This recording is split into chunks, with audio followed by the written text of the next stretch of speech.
Drink Cinema! Cheers.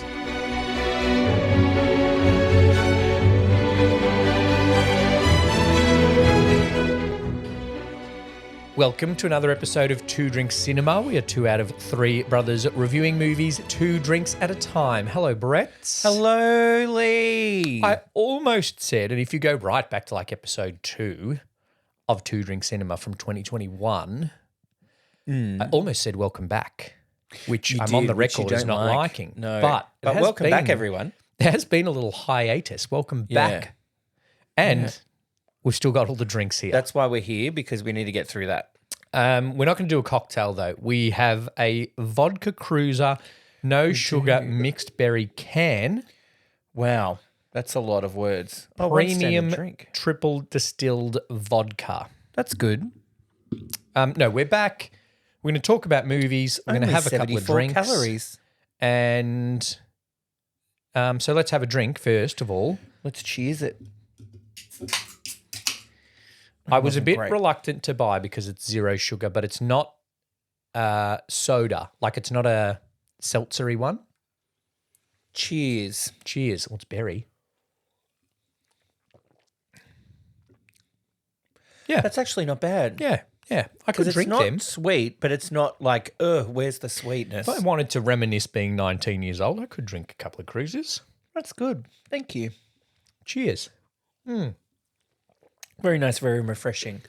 So We're back. We're back chatting. Yeah, we're back chatting generally. We've been doing a lot of rainbow popcorn stuff, We have. including live stuff and including preparing for the Short Film Festival at Pride of Our Footscray, Yep. which we're hosting at the end of this month.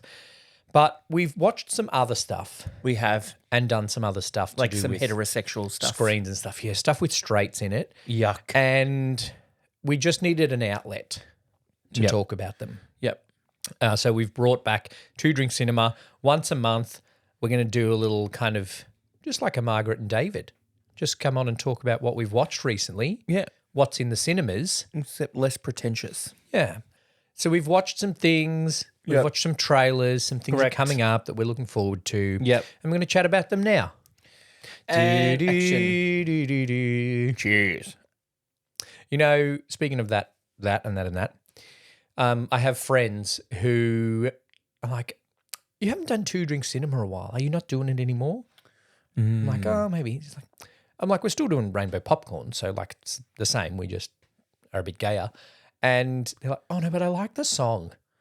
Oh, the song that we Yeah. made up. Their son just will occasionally just go, Two Drink Cinema around the house. Great. Our number So, one fan. We'll send him a to- stubby holder. 2-second earworm. Good. But we're Yes, back. we have watched Two Drink we're Cinema. back. We We've have watched watched some some trailers. things. You want to talk about a trailer and then I can talk about a couple of movies?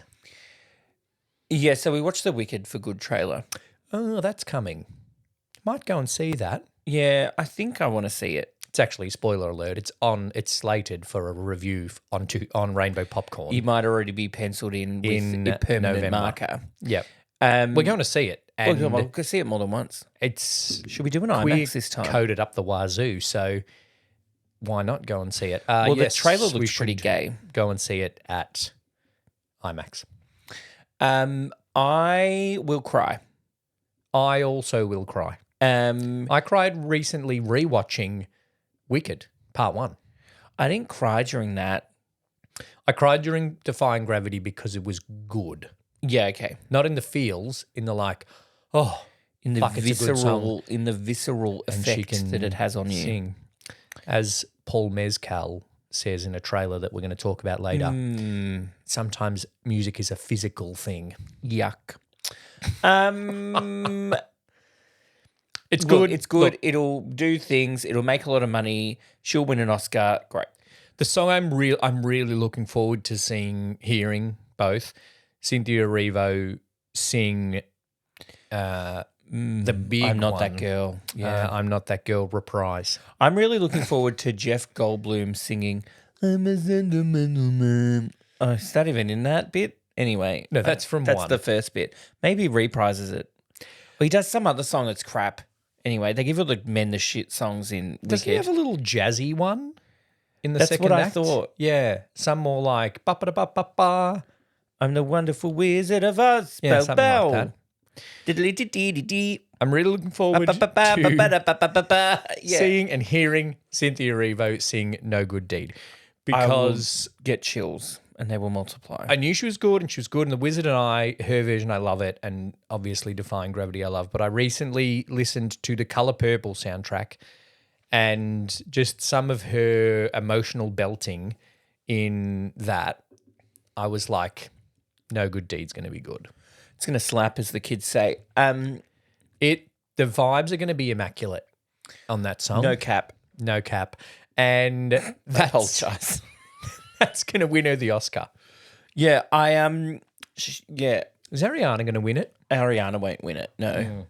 I don't think so. She's great, and I love her, and I love them together, and that not as much as they love each other together. And we're going to have 3 months of that in the press tour. I watched a video the other day of it was an older video, and it was Ariana Grande on the Graham Norton show, talking about that Holding Space interview. Fuck, it's funny. The way she told the story was hilarious. She was just like, I didn't know what was happening, so I just went along with it, and then Then it became a thing. Then it was like Cynthia was like getting emotional, but I didn't know why, so I just like grabbed her finger. And then I didn't understand. And then the woman was like, well, I am in queer media. I was And then the funny thing about that was then they were interviewed not only about the movie, but they were being interviewed about the interview. yeah, it's great. And It's a this pop press culture tour moment. will be great. It'll be almost as affectionate as Pedro Pascal has been on the press tour for the Fantastic Four First Steps. Have you watched that? Not yet. Great. The thing I have seen in the... Have we done with Wicked? It's going to be amazing. We're going to go see it. If you want to come see it with us, let us know. Even if you can't make it when we can make it, I'll watch it again. And we'll also find a cinema that's showing number one to watch number one in a cinema before we go and see it on opening night of part two. But then after that, the rewatch of part two, we might go find a cinema that's doing a double up, Yep. a back to back. If there will be a plenty. There will be. But I'm not going to go to Hoyt's. Okay. Hoyt's is Some theatre will apparently do it. Hoyt's is apparently opening a whole bunch of IMAX screens in Australia. One apparently at Melbourne Central. Yeah, it's not going to be as big as the IMAX though. No, Like, it can't be. It'll be IMAX dimensions, Yeah, but it won't be full. 4 stories tall or whatever Melbourne Museum IMAX is. No. But anyway, speaking of something I've seen at the cinema recently, I didn't decide to go and see this at IMAX. I went to see what you have to call James Gunn's Superman. You can't just call it Superman. Woke Superman. Oh, too woke. Fancy being nice to people. I haven't seen it, and I haven't seen much about what people are saying, but I've seen it's like it's so woke now. And then somebody would made some comment about he cares about immigrants, and then I was like, well, hang on a minute, he is one. He is one, yes. So what? So I think what the anti-woke brigade is annoyed about is that there are a couple of coded countries, right?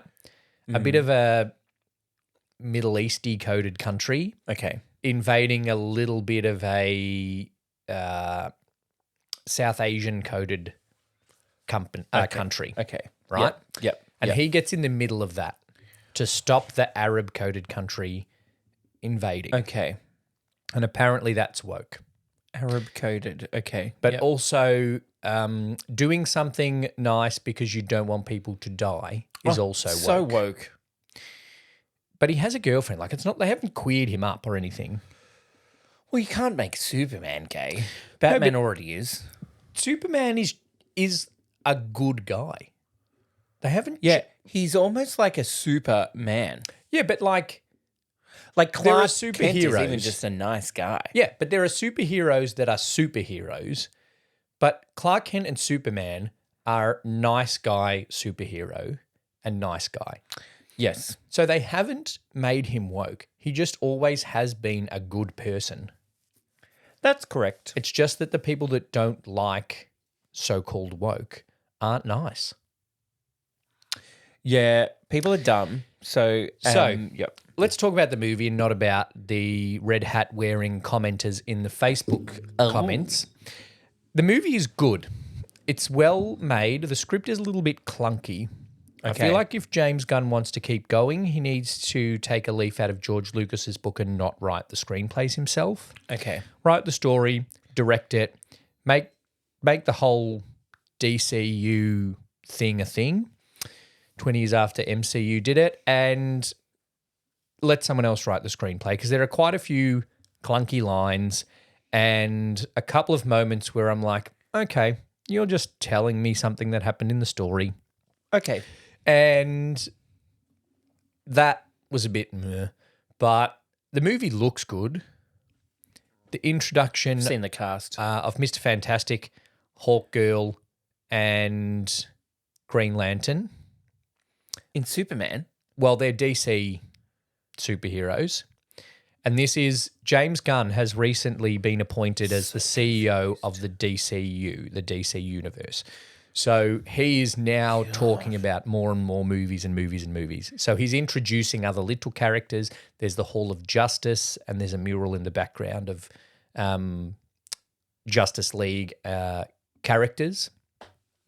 So what you're saying is we have to do more superhero movies. People do. You don't have to. But if James Gunn gets his way and audiences continue to go, there will be a 20-year DCU like there has been a 25-year MCU. And the MCU's still just hanging on by a thread, and I think might okay. come good again. Sure. I can do it. Well, I guess we need another Catwoman movie. Fucking hell. David Corenswet is actually very good. Yeah, he looks the part. He does look the part. The curl of his hair apparently is natural. Sure, whatever, mate. Yeah. Lois Lane is good. Who's she? Oh, Rachel Brosnahan. Yep. Yep. She's good. It's interesting. It's not an origin at all. It's an established. Like a lot of things are established. He's already there. He's already been Superman for a while. Okay.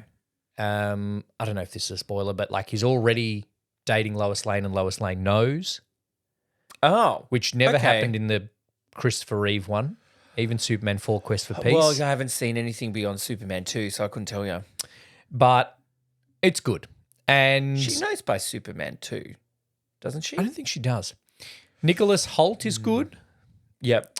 And even though he has a very clunkily written monologue at the end, but so does Superman talk about, being human. I'm not perfect. That's why I'm human. And then people are like, you're not human. You're not human. You're not human. You actually are perfect. Literally. Yeah. Your one flaw is Krypton, and that's not just like lying around, man. Yeah. There's an interesting visual choice. So Henry Cavill was huge He was Right. and still is. as Man of Steel and was very much like shoulders and then a little bit more of a waist. Yeah. David Corenswet Superman is very Okay. straight line up and He's down. cardio fit. Yeah. And I Okay. think that's a little bit more visually from the past, not trying to make this really huge, jacked Superman. Okay. I thought it was good. I didn't actually see why people think it is woke. It's just a good movie and it's good Superman. Like I think that's just Superman's character. I think people are just looking for things. Yeah. I didn't see anything in there that I was like, that's what's pissing them off. Well, it's probably the fact that it got a bit political by the sounds of what you said about Middle Eastern coded countries. But like a lot of, every movie's political and every movie always has been political. We just on Rainbow Popcorn reviewed Guess Who's Coming to Dinner. Yeah, and that had nothing to do with politics at the time. Yeah. On the scale on the I have two follow-up questions. Okay. On Please. the ranking of Supermen, where does he fit in? And also the movie on the ranking of movies, where does that fit in? Acting or visual? Just the whole, Okay. as a whole package, if you will. He's ahead of Brandon Roth and Dean Cain, So he's in fourth place. but he's not He's not Christopher Reeve or Henry Cavill. he's not Christopher Reeve. They're very different style. This Superman is a little more Christopher Reeve style. Mm-hmm. I still think Christopher Reeve is my best Superman. But that's nostalgia. No, I think he's actually very good. Okay. And then Henry Cavill is good in average movies, and I think David Corenswet is good in a slightly above average movie. It's also just not a fun name. No, it's hard to say. Like I want to say David Cronenberg the whole time, but that's because we're watching The Fly this month. That's true. And so the movie is good. Looks wise, it's Tyler Hoechlin actually, and then David Corenswet for me. But that's Oh, I forgot about him. he was on the TV, so it doesn't really count.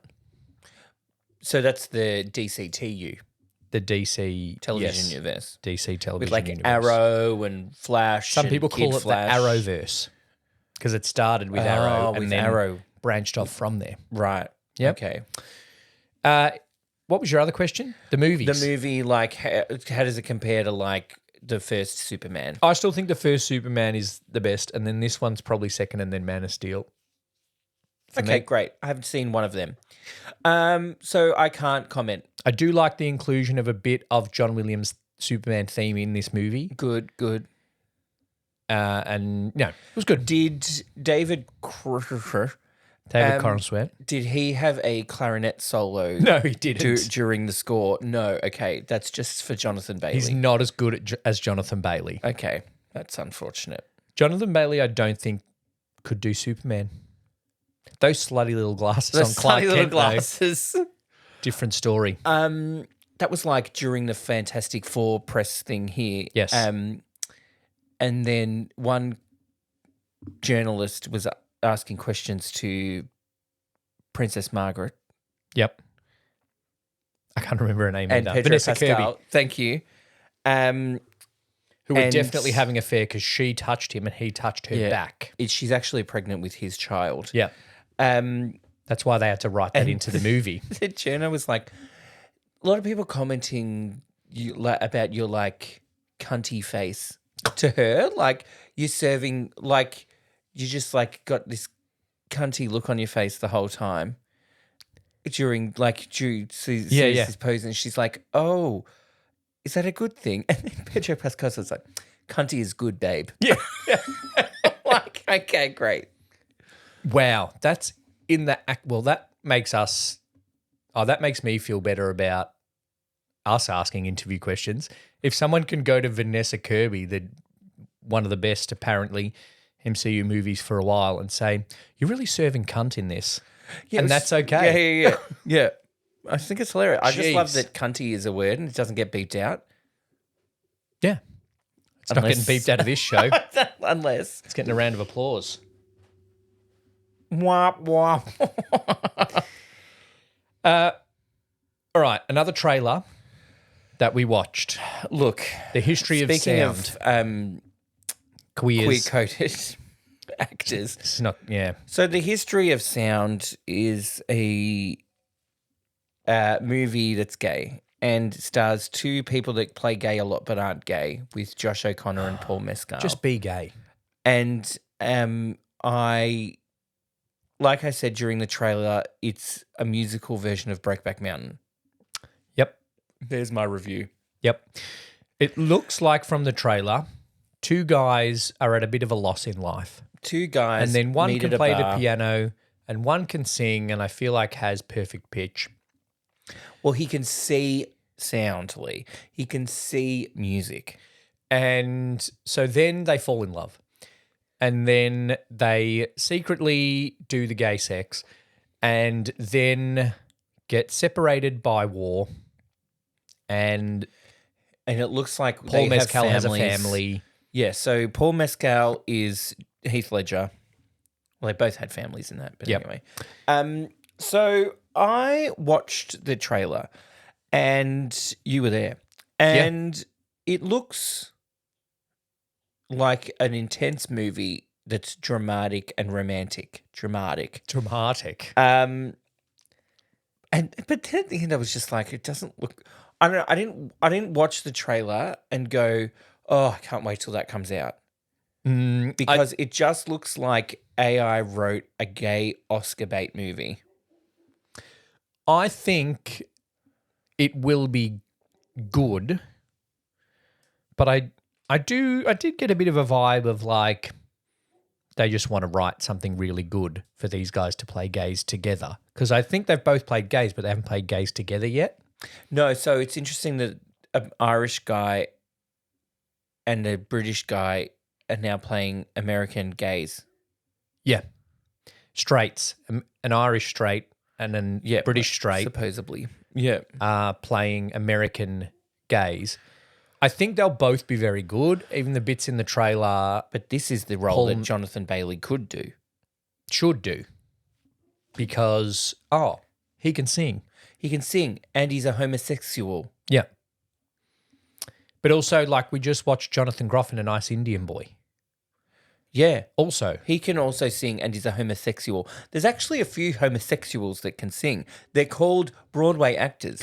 Isn't Jonathan Groff also already an American?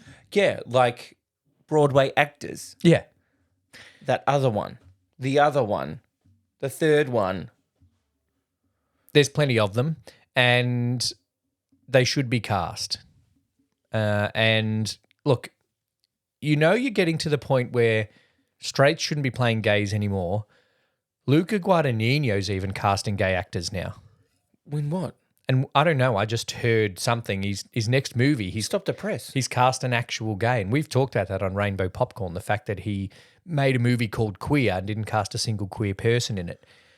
And Guadagnino. so that means that, yeah, The world is shifting right before our very eyes. the world is shifting right before our eyes. Sorry, Paul Mezcal, you're going to have to play straights. Yeah. Look, I'll watch it.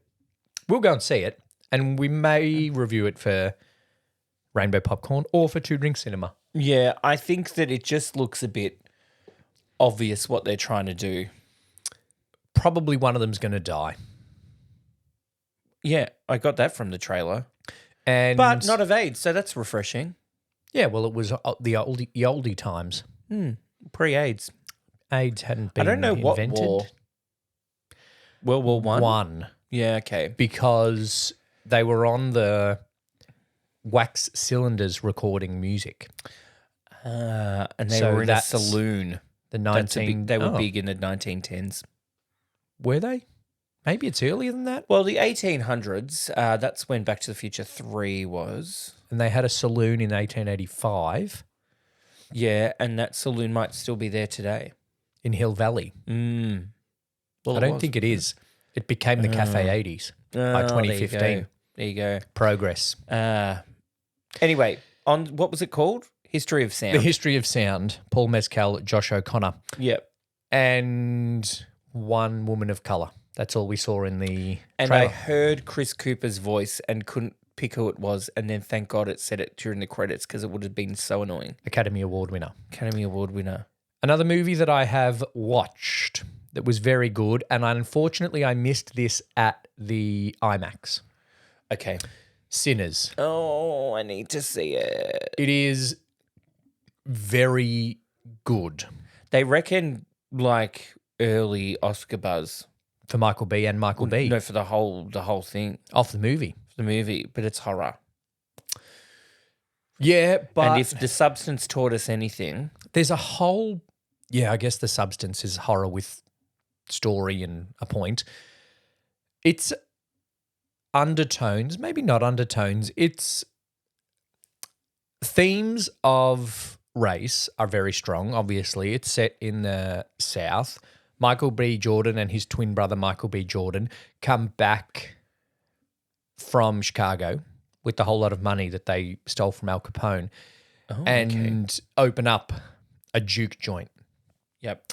And they call in all their favors from the people in the town, and their cousin can play guitar and sing the blues. And there's a bit of a preamble before it starts that, well, we're really on like music tonight. How music can like draw people out, good or bad. Yep. And so they open this juke joint and he's playing the blues, and then all of the other people there have kind of like flashbacks of other musics. So there's like suddenly like Ghanaian drumming and dancing happening. Okay. There's like the Chinese cooks suddenly have their little, it's kind of like flashbacky, but not. It's Okay. really interesting and it's very hard to describe, but it's done very well. And it's kind of like, look at how good music can be, no matter what music it is, whether it's the blues, whether it's, traditional, wherever. And there's traditional Native American in there as well. And then the vampires come. Oh, I was like, what's it got to do with horror Yeah. and sinning? And then I didn't know vampires. Oh, that's unfortunate. No. Oh, well, so there is queer people in it. Yeah, they're all bi. Yeah. But it's very interesting and it's done differently. And it left me thinking like, oh, you can do a vampire movie that isn't a remake of Nosferatu, Great. which I also watched recently. This is very different. It's almost, I don't really call them vampires. It's a little bit like demon possessed, but also vampires, but also a bit of a coven. There is neck biting and Okay. there is blood. Yeah. All right. There's also like summoned by this blues music. And Michael B. Jordan is very good. I feel like because of how he looks, his acting has been underrated. Yeah. Also, I've seen him in one movie. But like if you see him in Black Panther and it's just like, fuck, look how huge and ripped this guy is. Yeah. And then if you see him in Creed 1, 2, and 3, Yeah. it's just like, look how much bigger and more ripped Yeah. he's getting across those 3 movies. You kind of go, he's hot. But he is a good actor and he plays the twins well. He plays against and opposite himself well. And the effects, they're probably the best 2 people on the same screen, one person twice on the same screen, as I've seen. Oh, that's good. Like there are seamless moments of them passing things to each other Oh. that So- are really good. They do that bit better than in Big Business. Just slightly. Just slightly. Okay. yeah. Well, that's an interesting thing because then that Mickey 17 with Robert Pattinson, they're twins. Well, they're not twins. They're like whatevers of themselves. Clones, kind of. That's That the was word. good too. That was good 2 people on one screen work as well. Interesting. Yeah. Sinners, I definitely I suggest. I have heard a lot of people say good things about it. Watch it when it's dark. Lee, that is so racist. Watch it when it's dark. Yep. It's very good. And the music in it is very good. The guy that plays the cousin that can sing and play the blues, he can sing. Like he was a blues singer before they cast him in this movie. So they cast him for that. I saw a thing the other day, and it's probably fake, that Renaissance Act 3, Cowboy, like Beyonce's next Oh, album. okay, yeah, because yeah. it's Act 1, Renaissance, Act 2, Cowboy Carter, Act 3. Yep. Apparently it's going to be blues inspired. I don't believe that. So she can win different Grammys. So then when she wins a Grammy for blues, they'll create a new character. They'll create a new category. Like when she won for Renaissance, she won Best Dance Album or Pop Electronic dance something. album, yep. Then the next year they made a new category.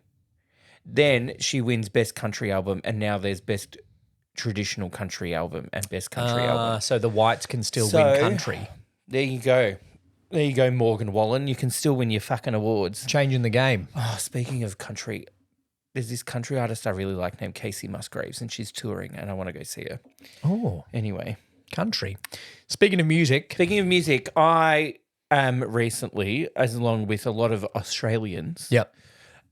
listened to the Triple J Hottest 100 of Australian songs. Yep. I didn't vote because I kept seeing it and then didn't vote. just listened.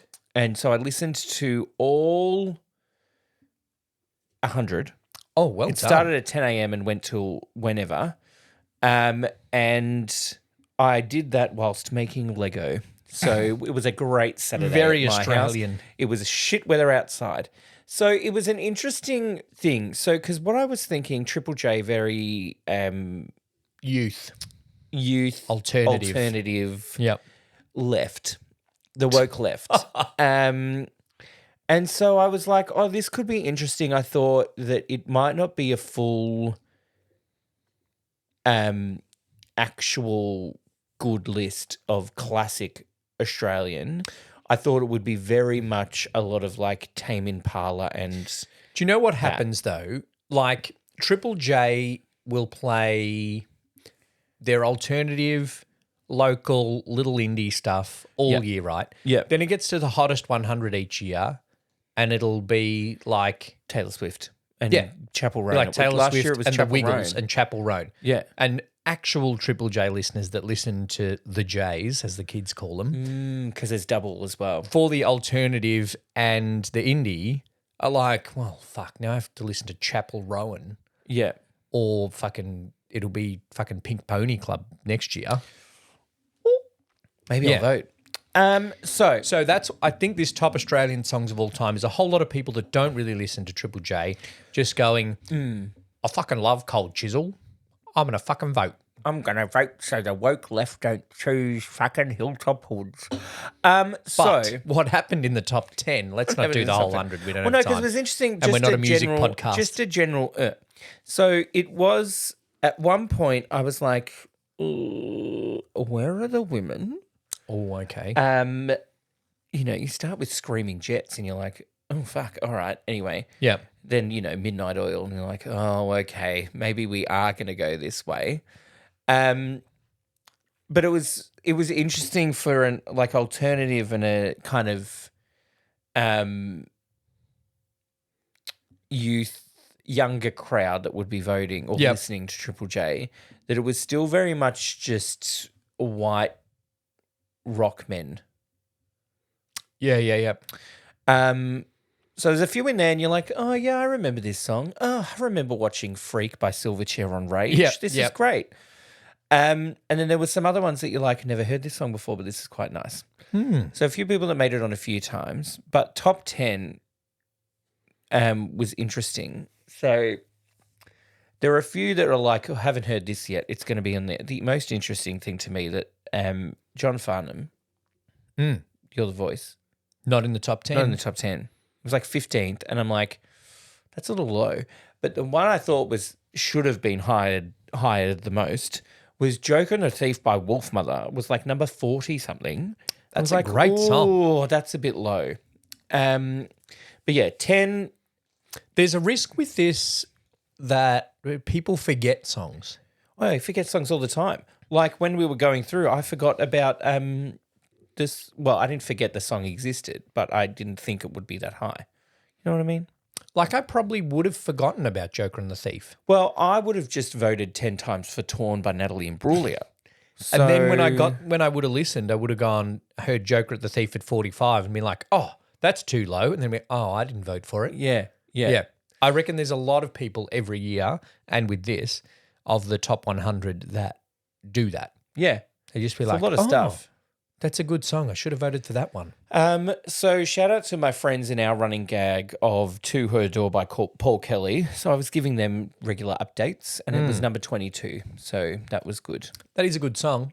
I think that's a better song than the one that's on our screen right now. So number 10 was Gotcha, Somebody That I Used to Know featuring Kimbra. Tune. Great choice. Yep. Number 9 was Paul Kelly, How to Make Gravy, which is it's a song, it's poetry, yardas. Well, we've got to iconic versus good. And this is what sometimes the general population don't understand. Isn't that our whole podcast? Yeah. Half the movies we do. Iconic versus good. How to Make Gravy is iconic. To Her Door is a better song. Yes. Okay, good. Then it was interesting. So what they did sometimes during the countdown is that the hosts would do this, and then, they'd go listen to Regurgitator and then talk to someone from Regurgitator. So that was kind of cool. That was a bad choice because they did not talk to anybody from Regurgitator. I could have picked somebody else, but anyway. One person they did speak to after number 8 was K-San Yep. by Cold Chisel. They spoke to Jimmy Barnes. Oh, yeah. I'm like, that's pretty cool. And then it was funny. The funniest bit of it was like, they were like, oh, Jimmy, you might want to just stick around and keep listening. And then they still had him on the mic, and then they started playing Flame Trees as number 7. Yep. And he goes, oh, my soul. So it was really funny. That's good because Flame Trees is a better song than Kaysen. Yeah. Again, good versus iconic. Yep. So then number 6 was Powderfinger's third entry into the Hot 100 of My Happiness. They do have very good songs. My Happiness, and then Bernard Fanning had one of his his solo song as well. Yeah, I know. The song is playing in my head, but I don't know the name of it. So then we got to the number 5, and I went, okay, there's 3 songs that we haven't heard. Yep. So I can pick 3 of them. Okay. What Then- did you pick? Well, I picked number 5, Don't Dream It's Over. Well, just what 3 were you going to put in the top 5? So of the ones that I hadn't heard yet that I wouldn't have potentially voted for, I would have anyway. Yep. Was Don't Dream It's Over by Crowded House. Yep. Never Tear Us Apart by INXS. Oh, yeah. And Scar by Missy Higgins. Again, Never Tear Us Apart, iconic. Scar, very good, also iconic. Don't Dream It's Over, very good song. So I thought potentially Don't Dream It's Over could have made number 1. But it was number 5. It was number 5. Then it was number 4 was Scar by Missy Higgins. It's a very good song. It's iconic and queer-coded. And they spoke to her afterwards. Yeah? And it was very good. Like she was just at home with her cat. She's just a mum now. I know. And she said it was great and all that kind of stuff. So then I was like, oh, so there's 3 more songs. And I can only think of Never Tear Us Apart. Yeah. By INXS. I'm like, what could it be? And they go, all right, this might get a few people dancing. And then it goes, I'm like, oh, it's fucking Untouched by the Veronicas, which is crazy to me that it's number 3. Well, It's a very good song. It's a great song. It's iconic. It's iconic and good. it's iconic and good. I think it's more iconic than good. But yes. I think I saw a headline today that was like, if you think Untouched by the Veronicas isn't one of Australia's greatest songs, you may be out of touch. I think it's one of Australia's greatest songs. I think 3 is very high. You know what I love about it? The gays and the straights love it. Great. Yeah. Like if you put it on at Pride at about 1 o'clock when the straights start arriving from Moondog, Yeah. goes Great. off. Yeah. Whereas That's if like you played, the ultimate meeting it point. connects us. Yeah. Whereas if you play Mr. Brightside at Pride at 1 o'clock, we leave. I go, ugh. Like 2 straight. I only They want to hear won't do this. it. I They only don't want to do hear it. this after I win a grand final. Yeah. So then I was like, okay, It's also number not 3. Australian, Mr. Great. Brightside. No, so they weren't going to play it in this countdown. No. Then I was like, okay, so Never Tear Us Apart will be top 2. And then they played Hilltop Hoods, Yep. which is a very good song as well. And Nosebleed section, it is their best song. They had a couple of others in the top I wouldn't 100 have thought as to well. vote for it, but then when I heard it No. in the countdown, it would have been like, yeah, all right, great song. Yeah, and then In Excess was number 1. Never Tear Us Apart. It is a Ruined by tune. Football. Great song, Ruined by Football. Like it says on Triple J's website, ABC's website, from Baby Girl to the Port Adelaide Football Club, your winner has rippled through decades and generations. Is Is it in the Nicole Kidman Getting Fingered movie? Well, apparently so. That's all I know about Baby Girl. Yuck. That's the theme of the day. That's my quote. Yeah, so it was interesting. It was actually quite enjoyable to listen to all of it. Yeah, it's good. Time goes quick when you're building complicated Lego and listening to 100 songs. If There it was- were some that were like, oh, of course, that you don't think of. And there were some songs. There was one song they played, and I was like, I had no memory that this was Australian. And I think it was like Grinspoon or something. Well, I almost wouldn't have thought, like Wolf Mother, it doesn't be like Australian song. Whereas like Cold Chisel, Oh, yes. I'm like Australian song. Yeah. Cold Chisel are like a fucking Australian band. Yeah. Yothu Yinti got in there Oh, good. as well. Your mate's Thirsty Merc, I'm sorry, did not make the Oh. top 100. Cat Empire was in there, though. A couple of times? Just the once. Just hello. Just hello. Mm. It's not their, well, this is the thing, and this is music is subjective. As a musician fan of Cat Empire, I don't think Hello is their best song.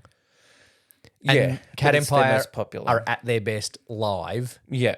And so there's a couple of songs that they do incredibly well live that I would have put ahead of Hello in terms of good songs. Yep. But it is their most popular. It is their most radio-y. One. Well, that's like Kylie made the list. Padam, of course. Padam Padam was number 14. No. She was top 30. Kylie, Can't You Get You Out of My Head. Can't But Get You that's Out of the My same Head. kind of thing. It's her most popular, but it's maybe not her best. Oh, actually, It's up there. it probably is. In terms of like Kylie is pop, Your Disco Needs You has a little French bit in it. no, but like in terms of Kylie is pop, Yeah, Kylie is That is gay Kylie. pop. Yeah, Can't Get You Out of My Head is Kylie. Natalie Imbruglia did make it That too. and Locomotion. Where was Torn? It was lying naked on the floor. No, it was some number 30 something. So, yeah, there were some very good songs in there. See, like looking else through the list, like, am I ever going to see your face again by the Angels? Iconically Australian. Obviously, the pub. No way, get fuck off. Yeah, AC/DC had a few in there. But Crowded I House don't had a think few in there. that's a better song than "You're the Voice" by John Farnham. No. In at 15, I think John Farnham had a little bit of Paulini going on there. Oh, you already think you're going to vote for it, Well, so I'm not going to waste a vote. Everyone's going to vote for John Farnham, so maybe I'll vote for Rufus Du Sol instead. Yeah, very Ricky Lee. Yeah, she didn't make the list. Tomorrow by Silverchair, I think that is their best song. So Silverchair had a few, Midnight Oil had a few, Crowded House had a few, Powderfinger had a few, AC/DC had a few. It was very much just male rock bands. That that generally, is Australian historically, has been Australia's thing. Yeah. All right. Because it's not a lot of solo No. artists. So, Guy Sebastian get a go? Angels? no, but The Prayer by Anthony Kalia was number 93. No, there was only one gay. There was only, other than Kylie, the other gayest song was Savage Garden. Oh, yeah. And Untouched. Oh, and Untouched. Yeah. Yeah, sorry. We did get the number 3 spot. But no, gays. it was very good. I think they did it really well, and it was kind of nice to hear from some of the artists. And I thought it was just like very, oh yeah, this is great. We actually make good music. We do. I should listen to more of it. What have we got coming up? We talked a lot about music in this episode. Musical, history of sound, Sinners is about music, and the hottest 100 of 100s. We are watching this month a musical on Rainbow Popcorn. We are. It is Cult, and Brett is wearing it there. It's not a flattering. We are watching the Rocky Horror Picture Show for our month of Mad Scientist themes on Rainbow Popcorn. So we're watching that, and we are watching The Fly, 1986, with Jeff Goldblum and Gina Davis. Yes. Who I forgot Gina Davis was in it until the credits said Gina Davis. I'm like, oh, Gina Davis. Whatever happened to Gina Davis? She became an archer. She went to the Olympics. And she started an It's a Family Guy institute quote. for women's. Yeah. Okay. I was actually just watching an episode of Grey's Anatomy the other day, so she did that recently. Oh, by recently I mean maybe about 10 years ago. So they're the 2 movies that we're watching this month for Rainbow Popcorn.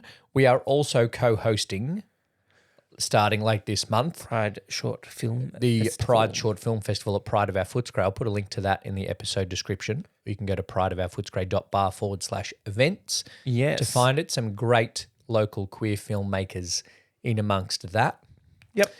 So some good things coming up for Rainbow Popcorn, and we're going to watch some other things this month to review for 2 Drink Cinema. Yeah. Anything coming out at the cinemas? I do think I'll go and see Fantastic Four. I feel like I have to. What I will watch, and I assume it will come to streaming soon because it left cinemas like 3 weeks ago, 28 Years Later. Yes, apparently very good. Also Happy Gilmore 2. Yeah, I don't need to watch that. You can watch that for the Well, podcast. Oh, Bad Bunny's in it. Okay. All right. From the Calvin Klein ads. Yeah, and Yep. just a little peek into my world. There is a Calvin Klein store near my work, and it has a very large poster of Bad Bunny on the window. He looks good. I just want to ask them if what do they do when they get rid of it? Like when you used to work at Village and you used to take the he standee takes home. take the posters home. I said, can I get that gigantic 8-foot tall Bad Bunny And silhouette? your ceiling's high enough? Ours are. We've got a spot They do there. if I posted that way. Thanks for listening to another episode of Two Drink Cinema. I'm going to cut that off before it goes too far.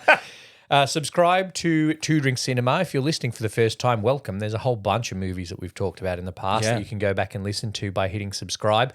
You can also follow us on YouTube at Two Brothers Entertainment, or find the Rainbow Popcorn reviews over on the Rainbow Popcorn podcast feed. Thank you, Brett. Thanks, Lee.